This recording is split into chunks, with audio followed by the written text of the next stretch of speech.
देश में लोकतंत्र का सबसे बड़ा उत्सव आज से शुरू हो गया है। इस पर्व के लिए सुबह से ही मतदान केंद्र पर मतदाताओं की भीड़ देखी जा सकती है। गढ़चिरौली चिमूर लोकसभा क्षेत्र से महाविकास आघाड़ी के उम्मीदवार नामदेव किरसान इन्होंने गोंदिया जिले के आमगांव के रिसामा में अपने मताधिकार का उपयोग किया। इस दौरान उन्होंने मतदाताओं से वोट करने की अपील की। हा मतदान केलं। आता जनतेला मी एवढंच आवाहन करू इच्छितो की ह्या लोकशाहीच्या पर्वामध्ये सगळ्यांनी सहभाग घ्यावा आणि सर्वांनी मतदान करावं।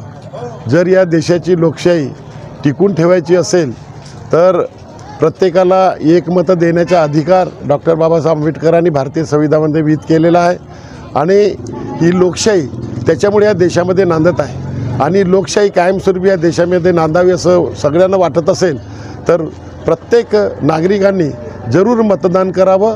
मी पण या रिसामायातील आमगाव या बूथवर मतदान माझ्या सहकुटुंब केलेलं आहे आणि मी सगळ्यांना आवाहन करतो, सगळ्यांना विनंती करतो की प्रत्येकाने न चुकता या लोकशाहीच्या प्रभावामध्ये आपण मतदान करावं आणि या देशाची लोकशाही टिकून ठेवावी। साथ ही पूर्व मंत्री राजकुमार बडोले ने अर्जुनी मोरगांव में मतदान कर कहा कि अर्जुनी मोरगांव विधानसभा क्षेत्र में इस बार आमतौर पर 3 लाख से ज्यादा की लीड रहेगी। भारतीय जनता पक्ष, राष्ट्रवादी काँग्रेस पक्ष, शिवसेना, पिरिपा, आरपी आठवले गट आणि मनसे या महायुतीचे उमेदवार सुनील मेंढे साहेब हे या लोकसभेसाठी उमेदवार म्हणून आहेत आणि या सडक अर्जुनीचे जे बूथ आहेत त्या चारही बूथमधून त्यांना जास्त साधारणतः 70% मतदान त्यांच्या बाजूने होईल।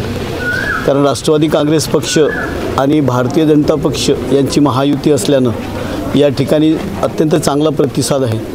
त्याच्यामुळे संपूर्ण विधानसभा क्षेत्राचा विचार केला तर अर्जुनी मोरगाव विधानसभा क्षेत्रात साधारणतः भारतीय जनता पक्ष, राष्ट्रवादी काँग्रेस पक्ष आणि शिवसेना आणि महायुतीच्या सगळ्यांना जे उमेदवार आहेत सुनीलभाऊ मेंढे यांना आमच्या याच्याप्रमाणे 75% मतदान होणं अपेक्षित आहे ना। त्या पद्धतीनं सगळीकडे आता वातावरण त्याच पद्धतीचं आहे। त्याच्यामुळे नक्कीच सुनीलभाऊ मेंढे हे प्रचंड मोठ्या फरकाने या ठिकाणी निवडून येतील, यात काही शंका नाही।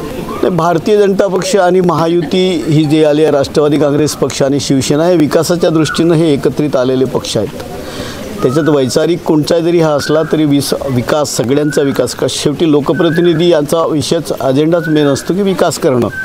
त्याच्यामुळे हा अजेंडा घेऊन ही सगळी लोकप्रतिनिधी आलेली आहेत। आमचे नेते आदरणीय देवेंद्रजी, आदरणीय अजित पवारजी, प्रफुल्लभाई पटेल ही सगळी मंडळी आणि एकनाथ शिंदे साहेब ही सगळी आलेली आहेत। त्याच्यामुळे त्याचा नक्कीच फायदा महाराष्ट्रामध्ये पण प्रचंड मोठ्या प्रमाणात होईल आणि या भंडारा लोकसभा क्षेत्रामध्ये विशेषत्वानं भारतीय जनता पक्ष आणि महायुतीचे जे उमेदवार आहेत ते प्रचंड मोठ्या फरकाने या ठिकाणी निवडून येतील।